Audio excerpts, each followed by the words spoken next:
Bonjour à toutes et à tous et bienvenue sur On en parle. Et on va continuer donc le let's play de F1 2020 avec cet épisode 2 qui sera consacré aux essais libres et aux qualifications. En même temps, on va pouvoir voir comment se comporte la monoplace.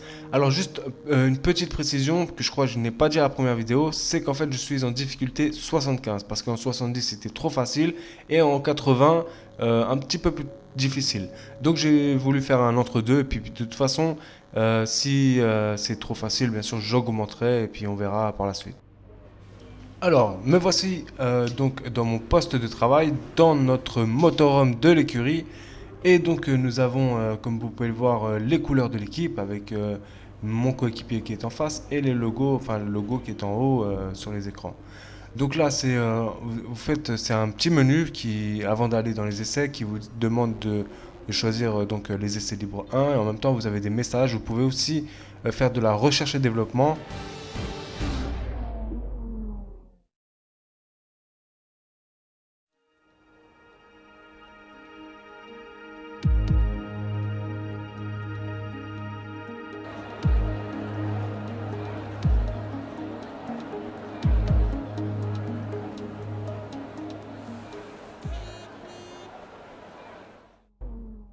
Nous voilà donc aux essais libres 1 et donc dans le garage de notre écurie.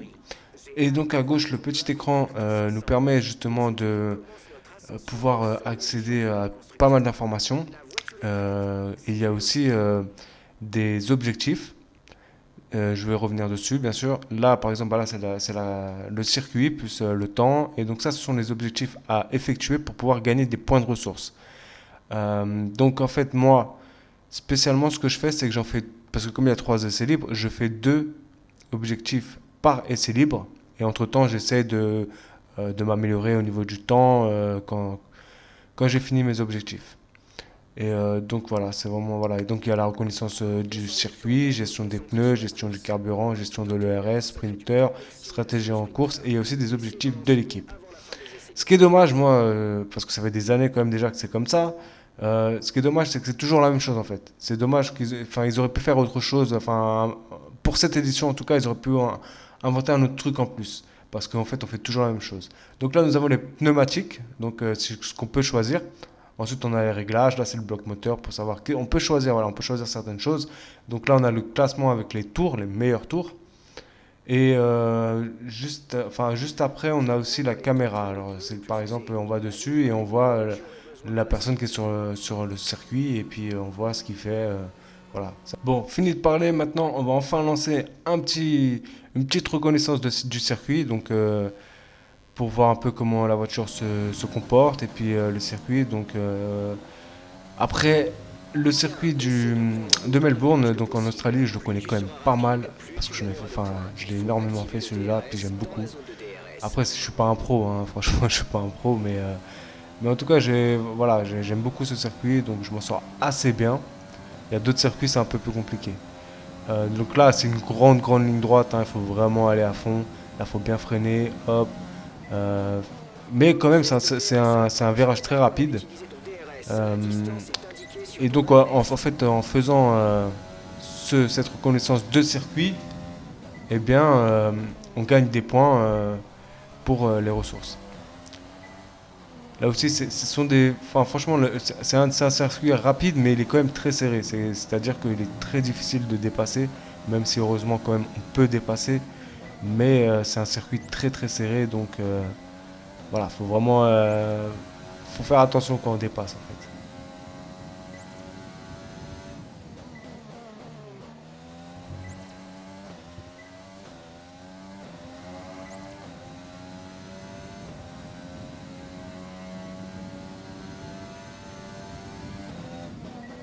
Alors ici, j'ai toujours eu du mal. Je sais pas pourquoi. J'arrive vraiment pas à freiner à la corde comme il faut. Euh, Pourtant, j'essaye, hein, je m'entraîne, mais c'est. Et par contre, bon, celui-là, j'adore celui-là. Celui-là, il est super, ce virage-là. Celui-là aussi qui est pas mal, hein, un virage assez rapide. Euh, alors par contre, celui-là, oui, il est très serré, celui-là. Il faut vraiment bien freiner avant. Et après, hop, on repart. Donc, je vais pas vous mettre les 3 tours, je vais vous mettre qu'un seul tour, mais en tout cas, bon, bah, j'ai réussi mon objectif de l'équipe, hein, c'est l'essentiel. Nous revoici dans notre garage, là, je regarde mon temps, je regarde que, bon, bah, pour l'instant, je suis deuxième, bon, c'est normal, il n'y a personne qui est sorti, juste Hamilton et Sainz. Mais au fur et à mesure, bah, heureusement d'ailleurs qu'on peut avancer, hein, comme vous pouvez le voir, on peut avancer pour que ce soit un peu plus rapide, heureusement. Mais sinon, vous allez voir que ça va descendre assez vite. Parce que à fur et à mesure, en plus moi j'étais en pneu alors médium, non pneu dur, excusez-moi, je vois pas très bien au niveau du montage. Mais oui, oui, je suis en pneu dur, donc c'est un peu plus lent. Et aussi, petite chose que j'ai oublié de préciser, mais bon, vous avez dû le voir, c'est que bah, moi je joue en cockpit, hein, en vue cockpit. Et j'ai toujours joué comme ça pour plus d'immersion. Alors je sais, c'est un peu plus difficile, hein, mais après on s'y fait. Alors maintenant j'entame mon deuxième objectif qui est donc la gestion des pneus. Et bah, après je suis pas très fort dans ce domaine malheureusement. J'ai un peu du mal à gérer mes pneus. Mais bon, je réussis quand même à être dans le vert, hein. Donc on a 3 tours. Et si on est dans le vert dans les 3 tours, bah, l'objectif est validé.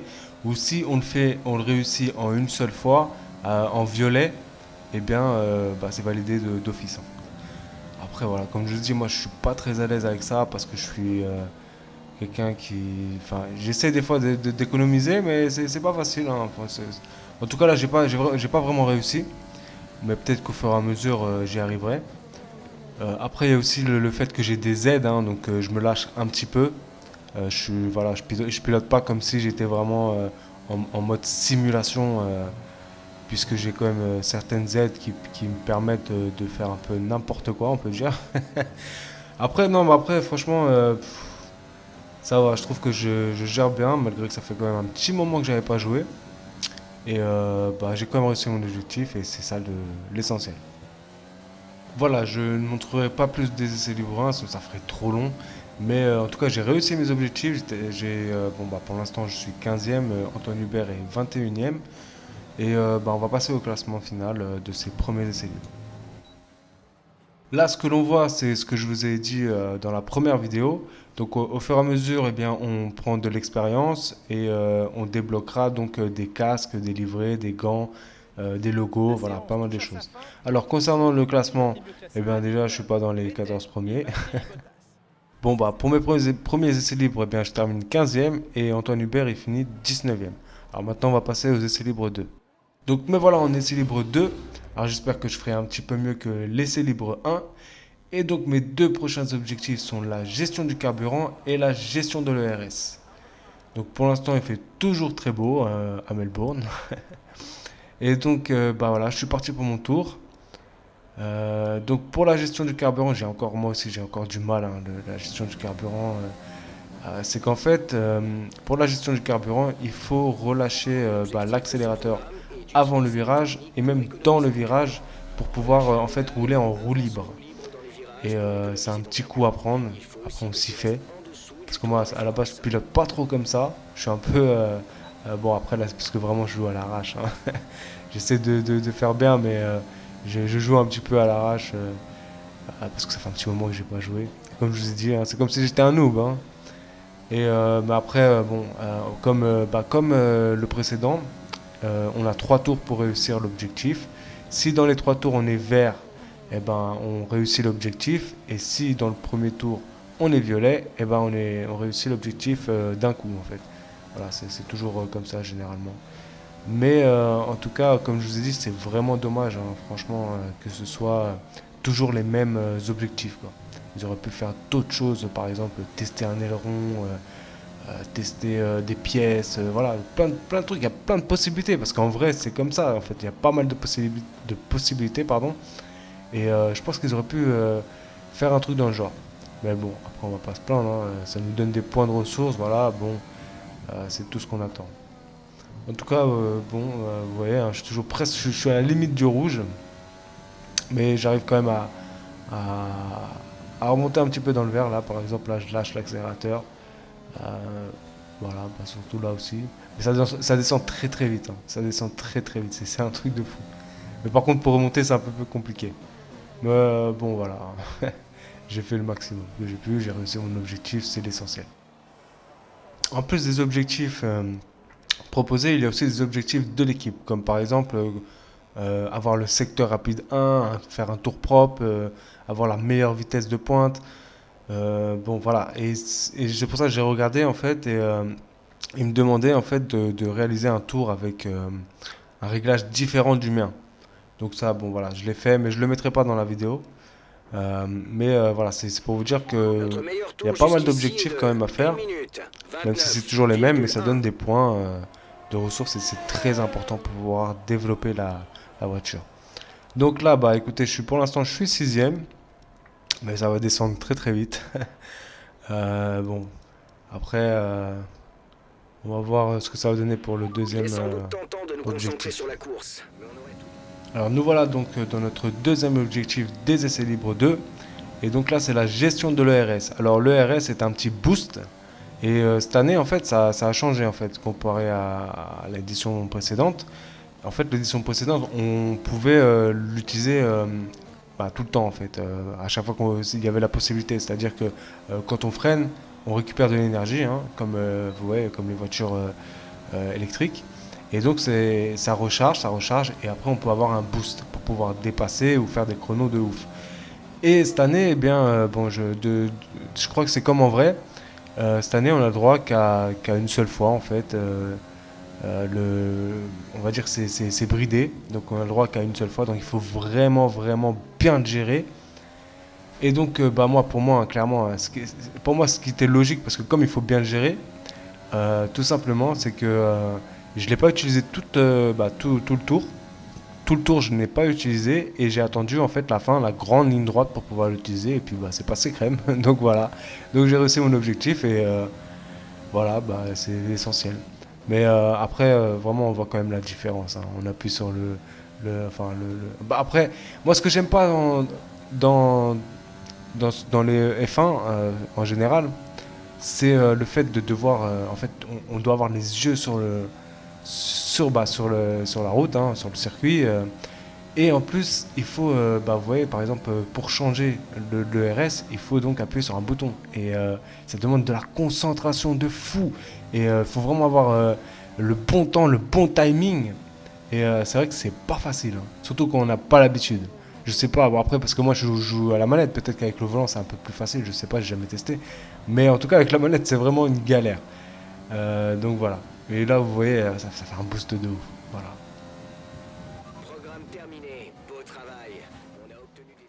Voilà, les essais libres 2 sont terminés. On se rapproche tout doucement du niveau 8 pour avoir le casque. Et on va voir combien j'ai réussi à terminer. En tout cas, je suis toujours pas dans les 14 premiers.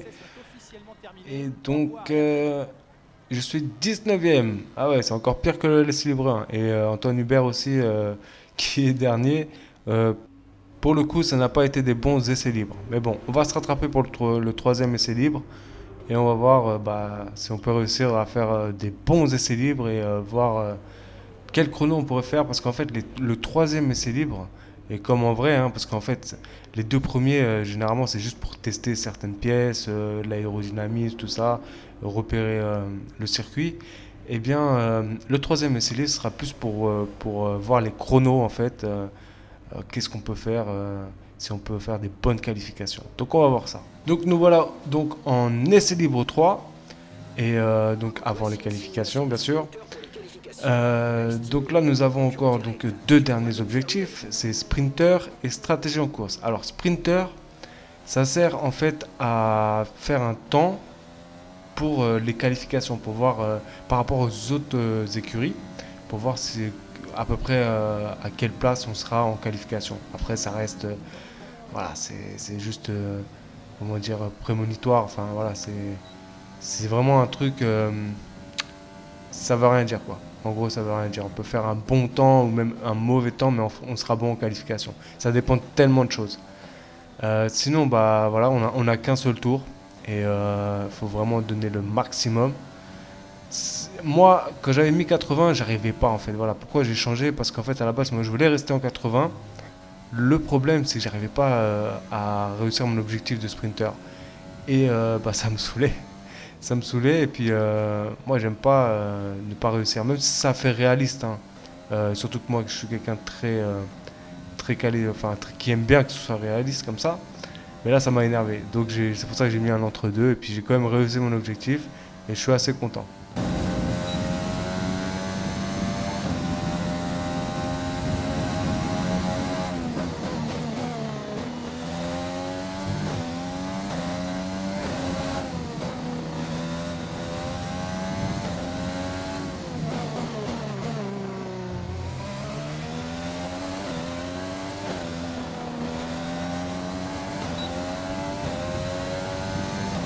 Donc là, avec le temps que j'ai fait, il va me dire que bah en fait en qualification, il serait possible que je sois 15e. Voilà, c'est vraiment un truc. Il pense que ce sera ce résultat-là.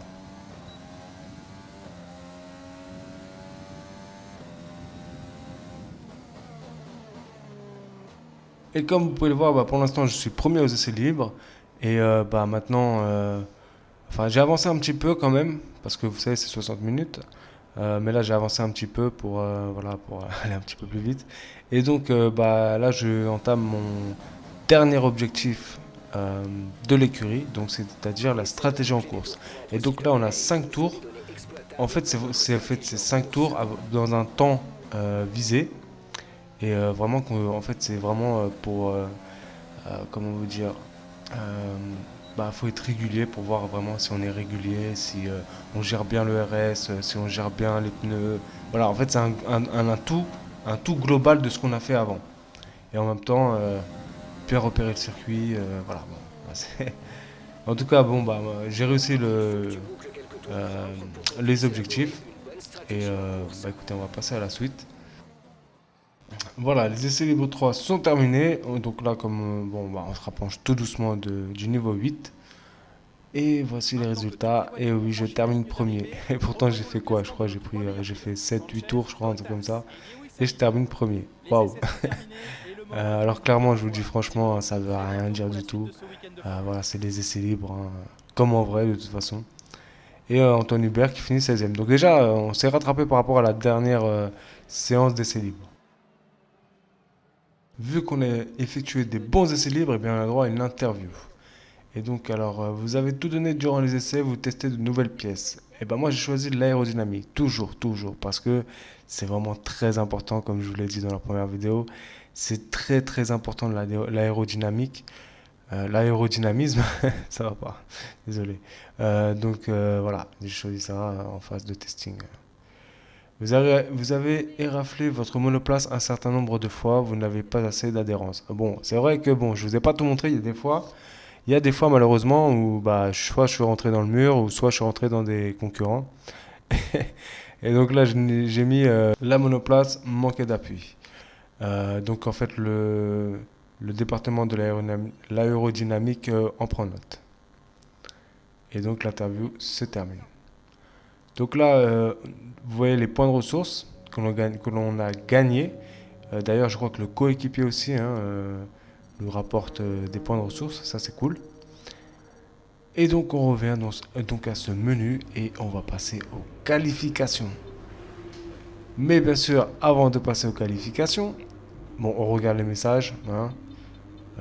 Bon, ce qu'on peut voir, c'est qu'il va pleuvoir pendant ces qualifications.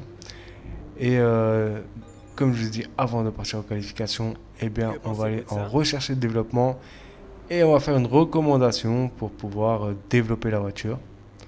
C'est très très important. Là, j'ai vraiment assez. Hein. J'ai 1217, si je dis pas de bêtises. Et donc, bah, rien que la pièce que j'ai demandé, hein, écoute, 1075 points de ressources, c'est beaucoup. Et il me reste plus rien à la fin.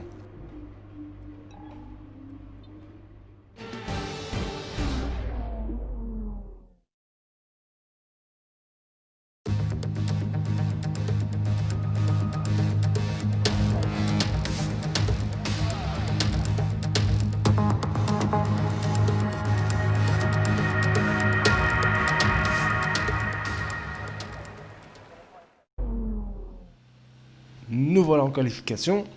Alors, je vous ai dit une bêtise juste avant, hein, c'est que j'ai dit qu'il allait pleuvoir. En fait, non, là pour l'instant il ne pleut pas, mais il fait très très moche. C'est très gris, c'est pas loin de pleuvoir, mais je me rappelle plus, hein, parce que en même temps que je vous parle, je suis en train de regarder la vidéo. Et donc en fait, bah, de mémoire, hein, il me semble qu'il va pas pleuvoir vraiment. Donc là, on peut quand même faire des tours rapides, hein. En tout cas, il faut se dépêcher peut-être parce que peut-être qu'il va pleuvoir. Et donc là, nous sommes en Q1. Alors donc il y a 3 Q, excusez-moi. Il y a 3 phases de qualification. Et donc là, bon, bah, pour passer en Q2, il faut être dans les 15 premiers. Et pour passer en Q3, il faut être dans les 10 premiers. Alors, on va voir ce que ça va donner.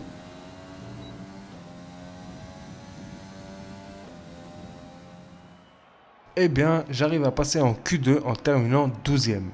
Franchement, c'est un très bon résultat. Je pensais pas pouvoir passer cette Q2. Et Antoine Hubert, malheureusement, ne passera pas. Il sera 21e. Allez, place à la Q2 et en espérant pouvoir passer en Q1. Ce serait un truc de dingue.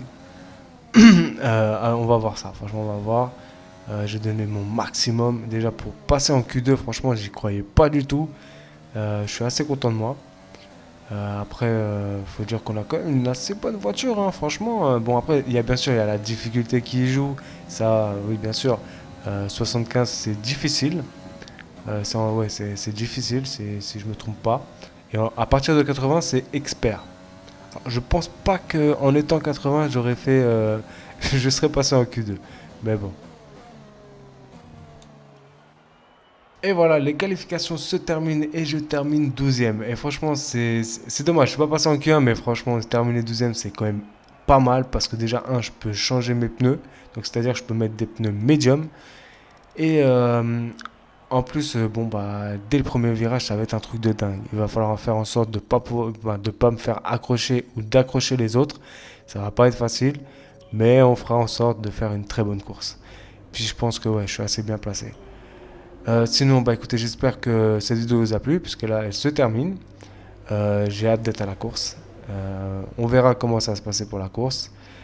Et moi, tout ce que je peux vous dire, bah, c'est simple. Si vous avez aimé cette vidéo, eh bien, likez, ça fait toujours plaisir. Si vous avez des choses à dire, commentez. Et si vous n'êtes pas abonné, abonnez-vous, c'est gratuit. Moi, je vous dis à bientôt pour de nouvelles vidéos. Prenez soin de vous. Au revoir.